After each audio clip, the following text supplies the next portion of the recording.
Kitchens need sliding doors. In India, they need. Okay, so this is the sort of kitchens we do. Wicker basket,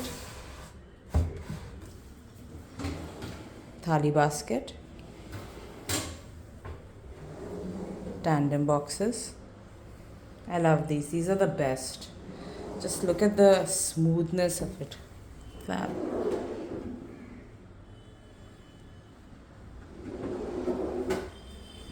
And the regular shutter.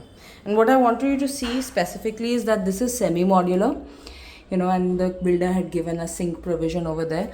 And we've maintained the semi-modular. This is actually very sturdy for the Indian condition. And what a common question we get, how will the piping for the gas line work? So it has to be exposed, it comes neatly and it drops into the counter, and we can achieve all the lighting that we want. So it's totally possible. Same with the cutlery tray. I love a lovely big cutlery tray and a tandem drawer.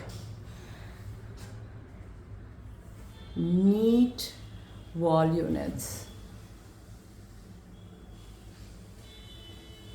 And notice the soft close, right?